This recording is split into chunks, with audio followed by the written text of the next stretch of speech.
ആരാണ് നമ്മുടെ മുഖ്യമന്ത്രിയെ ഇത്ര ദേഷ്യക്കാരനാക്കിയത്? സംശയമില്ല, ഇവിടുത്തെ ജനങ്ങളും വഴിപിഴച്ച മാധ്യമങ്ങളും തന്നെയാണ്. അല്ലെങ്കിൽ മുഖ്യമന്ത്രിയാകുന്നതിന് മുമ്പ് നവകേരള മാർച്ച് നടത്തുന്ന സമയത്ത് ചാനലുകളുടെ ലൈവ് വാർത്തയിൽ വരാൻ വേണ്ടി മണിക്കൂറുകൾ കാത്തിരുന്ന ആളാണ് നമ്മുടെ ഇന്നത്തെ മുഖ്യമന്ത്രി. അറിയോ, അന്ന് അദ്ദേഹത്തിൻ്റെ മുഖത്ത് നവജാത ശിശുവിൻ്റെ നിഷ്കളങ്കത ആയിരുന്നു. കണ്ണുകളിൽ ക്യാമറ കാണുമ്പോൾ കണ്ട തിളക്കം കാണണം. അപ്പോൾ അതാദ്യം കാണാം. മാത്രമല്ല ചിലർ ലൈവ് ടെലികാസ്റ്റ് ചെയ്യല്ല. അപ്പോൾ 10 മണിയാണ് അതിൻ്റെ ഒരു ടൈം. നമ്മൾ പലപ്പോഴും ഒരു 5-10 മിനിറ്റ് വൈകി പോകാറുണ്ട്. അത് പിന്നെ മറ്റു യോഗയെല്ലാം കഴിയാൻ വൈകുന്നത്.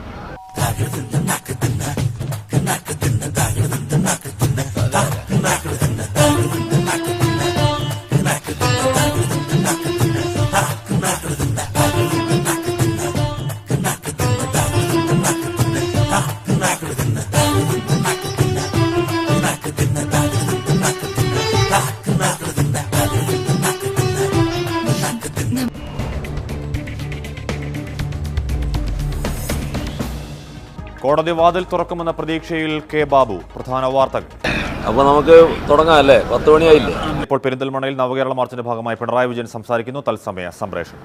കാലം മാറി, കക്ഷി മുഖ്യമന്ത്രിയായി. അപ്പോൾ പിന്നെ ആ കൗതുകം ക്രൗര്യമായി മാറി. തലസ്ഥാനത്ത് CPM BJP ചർച്ചയ്ക്ക് മുഖ്യമന്ത്രി അധ്യക്ഷനായപ്പോൾ ആ ചർച്ചയുടെ ദൃശ്യങ്ങൾ പകർത്താനാണ് മാധ്യമങ്ങൾ എത്തിയത്. അല്ലാതെ ഇന്നുവരെയും ഒരു സർവകക്ഷി യോഗത്തിലോ ഉഭയകക്ഷി ചർച്ചയിലോ മാധ്യമങ്ങൾ കൂടിയിരുന്ന് ചർച്ച ഇല്ല. പക്ഷേ ഒരു കാര്യം ഓർക്കണം, നാട്ടിൽ കീരിയും പാമ്പും പോലെ ഏറ്റുമുട്ടുന്ന CPM-കാരനും BJP-കാരനും ഈ നേതാക്കന്മാർ ഒന്നിച്ചിരിക്കുന്ന ദൃശ്യം കണ്ടെങ്കിലും ഒന്ന് ചിന്തിക്കുമായിരുന്നു.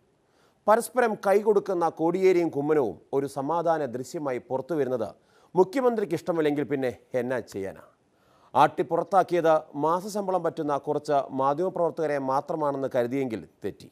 ആ ആട്ടും ദേഷ്യവും ഇവിടുത്തെ ജനങ്ങളോട് കൂടിയാണെന്ന് വായിക്കേണ്ടി വരും. മുഖത്ത് നിറച്ച് വിനയം വാരിത്തേച്ച് വച്ചാലും ഇടയ്ക്കിടയ്ക്ക് ഉള്ളിക്കിടക്കണ ഫ്രാഡുകൾ പുറത്തോട്ട് തള്ളി തള്ളിക്കാറ് വരും.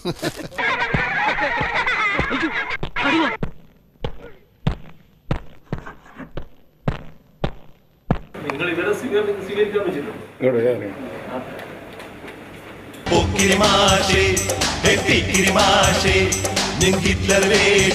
നമ്മുടെ നാടിന് ദോഷം.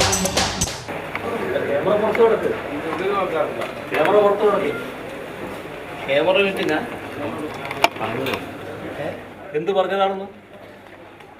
Out house, go away, stupid! In the house of my wife and daughter, you will not see any minute of that today. ഇറങ്ങി പോടാ.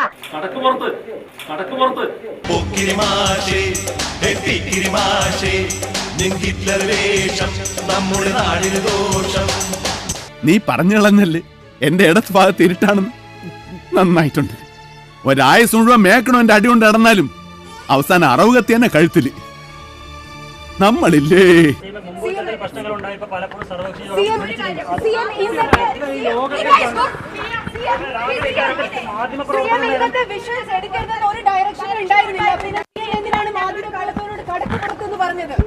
എത്ര നേരമാണോ ചോദിക്കുന്നു? എന്തെങ്കിലും ഒന്ന് പറയടാ. അപ്പൊ മുതലാളിക്ക് ഇത്ര നേരമായിട്ട് മനസ്സിലായില്ലേ? ഇവൻ ആംഗ്യ ഭാഷ മനസ്സിലാവൂ. ദേ നോക്കിക്കോ. കണ്ട, ഇവൻ ബദിരനും മൂങ്ങനുമാണ്. ഇനി മുഖ്യമന്ത്രി അങ്ങയുടെ പിന്നിൽ നിശബ്ദനായി നിന്ന CPM സംസ്ഥാന സെക്രട്ടറിയുടെ അവസ്ഥയുണ്ട്. എന്തു ചെയ്യാൻ? പാവം പാർട്ടി സെക്രട്ടറി. എന്ത് ചെയ്യാൻ അമ്മച്ചി? കൂട്ടുകാരനെ ഭ്രാന്തായി പോയെന്ന് വെച്ചാൽ ഞങ്ങൾക്ക് ഉപേക്ഷിക്കാൻ പറ്റൂ. ഇത്തരം പ്രശ്നങ്ങൾ മാധ്യമങ്ങളുടെ സാന്നിധ്യത്തിൽ ചർച്ച ചെയ്താൽ ഒരു പരിഹാരവും ഉണ്ടാവില്ല. സർവകക്ഷി യോഗങ്ങളൊക്കെ ചേരുന്ന സന്ദർഭത്തിൽ നിങ്ങളെയും കൂടി പങ്കെടുപ്പിച്ചുകൊണ്ട് നടത്താറുണ്ട്. വിഷ്വൽസ് എടുക്കാനൊക്കെ സമ്മതിക്കാറുണ്ട്. ഇതായിരുന്നു വ്യത്യസ്തമായി ഇരു പാർട്ടികളുടെയും നേതാക്കന്മാർ തമ്മിൽ ഒരാശയവിനിമയം നടത്തുന്ന യോഗം മാത്രമായിരുന്നു. ഇത് പരസ്യം ദൈവമേ, മൂർഖനെയാണല്ലോ ചവിട്ടിയത്. അങ്ങനെ പറഞ്ഞതായിട്ട് ശ്രദ്ധയപ്പെട്ടിട്ടില്ല. ഞാൻ മുത്തച്ഛന്റെ കൂട്ട് ഞാൻ മാത്രമല്ല, അവരെല്ലാവരും അവര് തട്ടണമെന്ന് പറഞ്ഞ് ഞാൻ ഇങ്ങനെ ആരും മുട്ടാറില്ല. അതുകൊണ്ട് സോറി. അത് അത്തരത്തിലെടുക്കണ്ട. നിങ്ങളത് അനുവാദമില്ലാതെ അതിനകത്ത്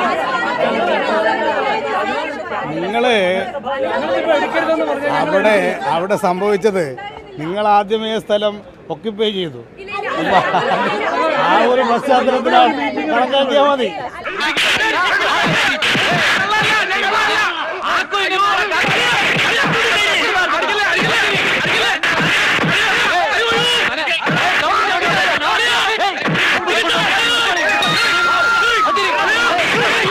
ഇനി മാധ്യമപ്രവർത്തകരോടുള്ള മുഖ്യമന്ത്രിയുടെ സ്നേഹം ഇപ്പോൾ തുടങ്ങിയതല്ല. കർക്കശക്കാരനാകുന്നതല്ല കുഴപ്പം, അസഹിഷ്ണുത കൂടി വരുന്നതാണ് തകരാറ്. പണ്ടും മാധ്യമങ്ങളെ പഴിച്ച് രക്ഷപ്പെടുകയായിരുന്നു മുഖ്യമന്ത്രി ചെയ്തിരുന്നത്.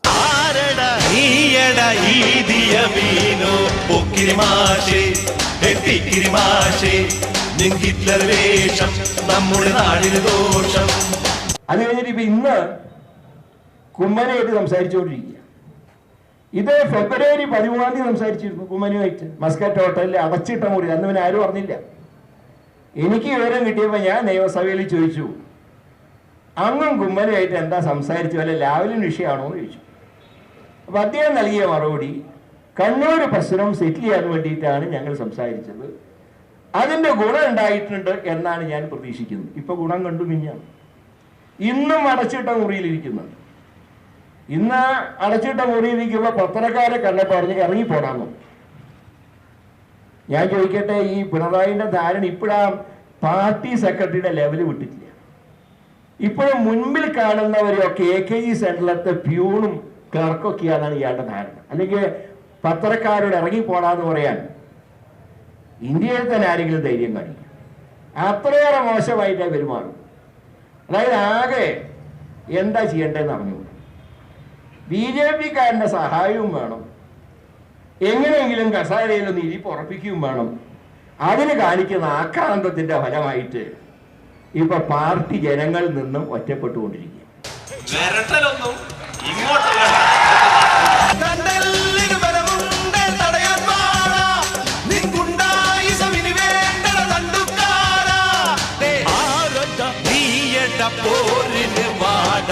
നിങ്ങൾ അവരുടെ മുമ്പിൽ പരസ്യമായി ചർച്ച ചെയ്യ്. ഈ കാലത്ത് മാധ്യമങ്ങളിൽ നിന്ന് എന്തിനാ ഇതെല്ലാം ഒളിച്ചു വെക്കുന്നത്? അപ്പൊ നിങ്ങൾക്ക് എന്താ രഹസ്യ അജണ്ടയുണ്ടോ? നിങ്ങൾ സംസാരിക്കുന്നതിന്റെ വാർത്ത എടുക്കാൻ വന്ന പത്രലേഖകരെ ആട്ടി ഓടിക്കേണ്ട എന്ത് സ്ഥിതിയാണ് ഇവിടെ ഉണ്ടായത്? അത്ര വലിയ രഹസ്യമൊന്നുമല്ലല്ലോ കേരളത്തിന്റെ മുഖ്യമന്ത്രി മറ്റൊരു കക്ഷിക്കാരുമായി സംസാരിക്കുന്നത്. ശരി,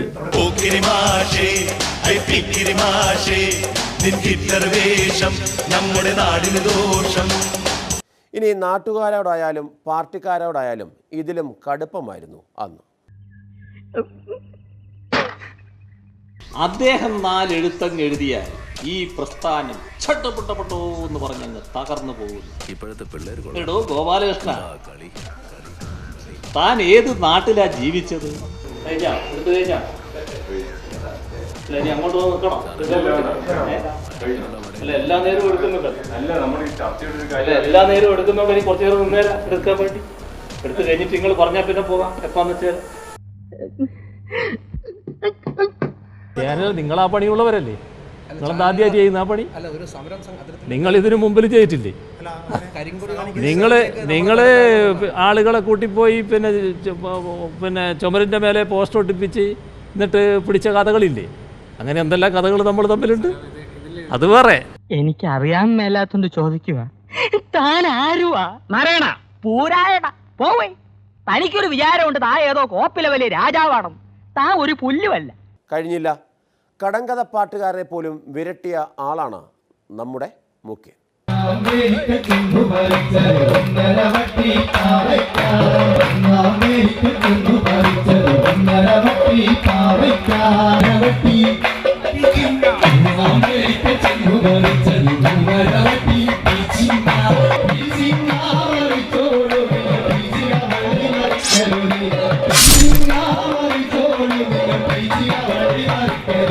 ഇനി CPI സംസ്ഥാന സെക്രട്ടറി പറയുന്നത് കേട്ടാലോ? നാട്ടുഭാഷയിൽ മുഖ്യമന്ത്രി പറഞ്ഞതാണത്രേ. പുറത്തു പോകൂ എന്ന് പറയാം, അല്ലെങ്കിൽ ദയവ് ചെയ്ത് പുറത്ത് കിടന്നാലും എന്ന് പറയാം. ഏത് ഭാഷയാണ് ഉപയോഗിച്ചത്? ചിലപ്പോൾ ഒരു ഗ്രാമീണ ഭാഷയിൽ പറഞ്ഞിട്ടുണ്ടാവും. അതൊന്നും വലിയ വിഷയമായിട്ട് നിങ്ങളാരും എടുക്കേണ്ട. അതൊന്നും പത്രക്കാരെ ഒന്നും ആക്ഷേപിച്ചൊന്നും അല്ല. അങ്ങനെ എടുക്കണ്ട. അപ്പൊ ഞാൻ പോയിക്കോട്ടെ, ഈ മര്യാദക്കാരന് പോകാനായി വഴി തരൂ, മാറൂ. അങ്ങനെയെങ്കിൽ മുമ്പ് പ്രസിദ്ധീകരിച്ച ആ പിണറായി ശബ്ദധാരാവലി ഞങ്ങൾ ഒരു പതിപ്പൂടെ പുറത്തിറക്കുന്നു. പിണറായി ഭാഷാശൈലി ഒരു തുറന്ന പുസ്തകം. അദ്ദേഹത്തെ എത്രമാത്രം നികൃഷ്ട ജീവിയായി കണക്കാക്കണം എന്നാലോചിക്കണം. നികൃഷ്ടജീവി, ഹീനജീവി. മെത്രാന്മാരെയും പുരോഹിതരെയും പൊതുപരിപാടിയിൽ വിളിക്കാനുള്ള പേരായി ഇത് ഉപയോഗിക്കാം. ജീവനുള്ള ഒരു നികൃഷ്ടനായിരിക്കണം ഈ വിളി നടത്തേണ്ടത് എന്ന പ്രത്യേകതയും ഉണ്ട്. എടോ ഗോപാലകൃഷ്ണ, പത്രാധിപർ എന്ന അർത്ഥത്തിൽ മുമ്പ് ഉപയോഗിച്ചിരുന്ന വാക്ക്. ഇതൊരു നാടൻ ശൈലിയാണ്. എടാപ്പോട സംസ്കാരം ഊട്ടിയുറപ്പിക്കാനായി പ്രയോഗിച്ചു വരുന്ന ശൈലി. ഇവിടെ ഒരു ചുക്കും സംഭവിക്കില്ല, ഞങ്ങൾ കുറച്ച വിശ്വാസമുണ്ട്. ചുക്ക് അഥവാ നിസാരകാര്യം. ഈ പാർട്ടിയെക്കുറിച്ച് നിങ്ങൾക്ക് ഒരു ചുക്കുമറിയില്ല എന്നതാണ് പ്രധാന പ്രയോഗം. പൊതുവെ ഇഞ്ചി സ്വഭാവമുള്ളവർ പുച്ഛത്തോടെ പ്രയോഗിക്കുന്ന പദം എന്ന അർത്ഥമുണ്ട്. ഈ പറയുന്ന കുലംകുത്തികളെല്ലാം ഒരു കാര്യം മനസ്സിലാക്കിക്കൊള്ളണം. കുലംകുത്തി, കുലനാശകൻ എന്നർത്ഥം. കുലത്തെ മുടിക്കുന്നവർ തന്നെ സ്വയം പ്രയോഗിക്കുന്ന വാക്ക് എന്ന പ്രത്യേകതയും ഈ പ്രയോഗത്തിലുണ്ട്. പാർട്ടിയിൽ നിന്ന് പുറത്തുപോയവരെ പറയാൻ വേണ്ടി മാത്രം പ്രയോഗിക്കുന്നു. അതെല്ലാം ഈ പ്രസ്ഥാനത്തിന്റെ മുമ്പിൽ ഒരു കീടം മാത്രമാണ്. കീടം, നിന്ദ്യവും നിസ്സാരവുമായ വസ്തു. പരമപുച്ഛത്തോടെ പലപ്പോഴായി പ്രയോഗിച്ചതിലൂടെ പരമപ്രധാനമായി മാറിയ പ്രയോഗം. കസേര ഉറച്ചു കഴിഞ്ഞാൽ മറ്റുള്ളവരോട് തോന്നുന്നതാണിത്. ഞാൻ നാറിയാണ്. നാറി, നാറുന്നവനെന്നർത്ഥം. നല്ല സംസ്കാരമുള്ളവരെ നാറ്റിക്കാനായി ഉപയോഗിച്ചു വരുന്ന പദം. പരനാറിയാണ്. പരനാറി, ശ്രേഷ്ഠമായി നാറുന്നവൻ. ഏതെങ്കിലും കാരണവശാൽ നാറി എന്ന പദം വേണ്ടത്ര ഏറ്റില്ലെങ്കിൽ ഉപയോഗിക്കുന്ന മറ്റൊരു പദം. പരമനാറിയാണ്. പരമനാറി, അതിശ്രേഷ്ഠമായി നാറുന്നവൻ. അതീവ പുച്ഛത്തോടെ പ്രയോഗിക്കാൻ കഴിയുന്ന മറ്റൊരു പദം. പരമമായ പദത്തിലെത്തിയെന്ന് തോന്നി പ്രയോഗിക്കുന്ന പദമല്ല ഇതെന്ന് പ്രത്യേകം പ്രയോഗിക്കുമ്പോൾ ഓർക്കണം. രാഷ്ട്രീയ ചെറ്റത്തരം കാണിക്കുന്നു എന്ന് പറയുന്നവരെ ചെറ്റ എന്നാണ് പറയുക. ചെറ്റ, ചെറ്റത്തരം. ചെറ്റപ്പുരയിൽ കഴിയുന്നവൻ ചെറ്റ. ചെറ്റക്കുടിലിൽ കഴിയുന്നവരെ വിശേഷിപ്പിക്കാൻ ഫ്ളാറ്റിൽ കഴിയുന്ന കമ്മ്യൂണിസ്റ്റുകൾ ഉപയോഗിക്കുന്ന വാക്ക്. ഇത്തരം പ്രയോഗ